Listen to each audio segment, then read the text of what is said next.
Are we doing things? That light is What about me. Katie is in high operational execution right now. Amazing. Deep breaths.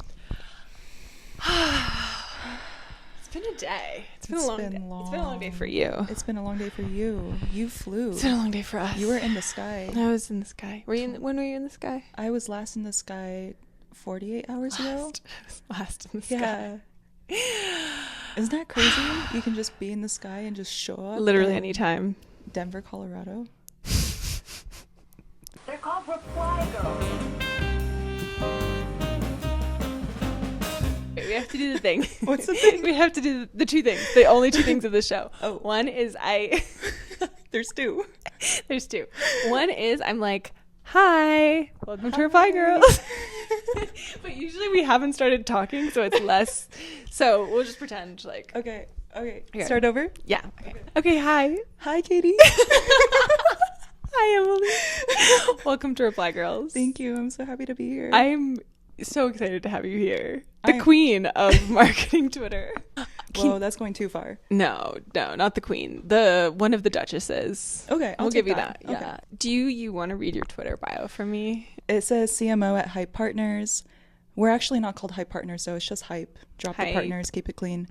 Ecom, DTC, SaaS growth background, and always growing. I've been in marketing for 8 years. I've worked at two other agencies. I was a fractional CMO in-house. I've also failed a YC interview. So I've gone down the startup path. I've advised for my friends' startups and also other startups. And I was never vocal, ever. I never put myself out there. And it wasn't until crypto marketing where I realized, like, actually, this would help hype. This would help distribution.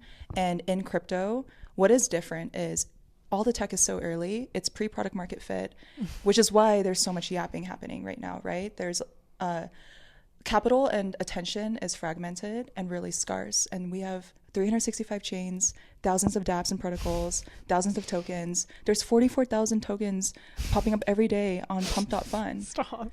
It's a lot. That's too many. It's too many. Like, always grow, but not that Not that much. Yeah. So I think what happened was I learned so much from my team at Hype, and there isn't any marketing playbook in Web3 that you can just copy and paste because the industry is still so nascent and it's still so premature. So I essentially was just learning a lot, and I used Twitter as my diary in some way. And I was like, I'm going to post this tweet about marketing. Yeah. And then it just took off. And since then, I'm like, all right, this is my identity now. I'm going to reply to everyone. Wow. You do. Yeah. And you're very engaged. That's actually the number one thing you have to do is, like, anyone that replies to you, reply back to them. Reply girls. Reply girls. Reply girls always win. I feel like founders are kind of allergic a little bit sometimes. Allergic to what? Marketing? Allergic to really engaging with marketing in like a data-driven way because it's fucking terrifying. Is it? I think it's calming. And the reason I find it calming is because the data, like, it's like truth. Like, but do you know what the truth says? The truth says, like, a lot of your users aren't real. I know, but that's like calming because it's like, wait, that means I can get real users because I know these are fake users. So yeah, I've always looked at, and by all means, like, work is one part of my life that is pretty stable because of data. And a lot of the human experience is totally irrational and emotional. Data doesn't work there, but in work and in marketing, it so does. So it's so calming. I can tell you, like, love it. You're like, but the data. It's like the one place I have some control of life, you know? It's like the numbers tell you that it's working, it's not working, or we don't have real revenue, or we don't have real users, so we need to change something. Imagine if you had that in, like, normal day-to-day life, you know? Like your romantic relationship. Like, is this right or not? And I don't have to go down, like, a path of 7 months and intense therapy and, you know. That would be nice if there was an analytical dashboard. I'm just kidding. That would take the fun out of it. No, don't do this. No, it's so fun to not be in control. I love it so much. Okay, wait. Jesus, take the wheel.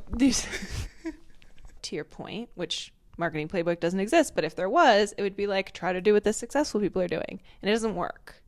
It's the lack of true lore, like Bong Bear NFT collection. It needs that. So something the like playbook that is to make sure you have bongs and bears. Yeah, apparently. when you look at crypto and you look at all these projects and trying to kind of take these notes from one another, like what are the things that feel like, oh, they're nailing it, and like these guys are trying things, and you don't have to name drop if you don't want to, but you can. Okay, well, let's start here first. I think like to build lore, it takes time. And so that's one factor. The other factor is that everyone that is in crypto is on chain in some way. And to be on chain, you need to already get past all of the hurdles to set up your wallet, know how to bridge, know how to swap, to even experience these other ecosystems. So that already narrows down the amount of people there, right? So we have time. It takes time to build this up. You have a limited amount of people. And then the third piece is there's 365 chains, at least what I have seen on DeFi Llama. So imagine all of those factors combined. It's like you only have 24 hours a day, and I hope eight of those hours you're sleeping. And you don't have time to think about every chain or every lore you should buy into. There's so many different audiences, which means that to reach these audiences, you need to use different strategies or playbooks. Number one, they need to get a massive amount of liquidity from VCs, angels, KOLs. Then there's the retail and token speculators, which could be completely different than the actual customers of the chain. Then you need to get the developers. Then you need to list on like Binance, Coinbase, like Kraken, all of the biggest places for liquidity and trading to make your investors happy. So for that, you need like market makers. And then you have all of the different like geographies around the world on top of that. So it's a lot of coordination. So I think that's why crypto marketing is so difficult, on top of the fact that is there any single crypto app you use every single day? No, and there probably never has been. Exactly. Like even for a period of time. Yeah. Like nothing's that sticky. Exactly. So yeah, here's the truth. Right. One thing I want to talk about is gambling.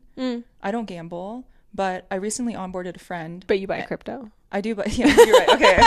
All right. Not to call you out. Sheesh. Hard. I told you the questions would I be feel hard. seen. Okay, sorry. You don't gamble. But what I mean is, like, I don't know how to play poker. You won't catch me at a casino. Yes. I won't be on slots. I recently onboarded a friend, and her favorite app is a gambling app. And this is kind of unrelated but related, but I think gambling has product market fit, whether it's crypto or non-crypto, it's here to stay. And the other thing is, on a spiritual level, I think gambling is a reflection of our own internal chaos with how crazy the world is getting. There's studies that show that when you have lower disposable income, or like the economy's going down, you're just like, F it. Yeah. And then you know, drugs, alcohol sales go up, gambling goes up. So That maybe makes it's sense. just a reflection of our internal state of affairs. Oh my God, okay. It's also completely dark. This is great. We have more than enough. The 5-minute one will be excruciating to edit. That's all I know for sure. Thank you for coming on the podcast. Thank you for having me. So nice. Wow. I love this experience. Yay. Okay, let's wrap it up. Okay. We're going to end it on the interconnectedness of everything in all of life. Oh my God, do you want to know the question? This is so unrelated, but I've been being just a fucking pest recently, and the question, a pest. Okay. And the question I've been asking people is, do you relate to yourself as having a soul? And if so, what is the vibe of that? What is the vibe of your soul? I think my soul is a lot more wise than I actually am. Like me and my physical body. I think my soul is way more expansive than what my consciousness allows me to believe. And part of my journey is tapping into that. But I absolutely believe I have a soul. And I think you do too.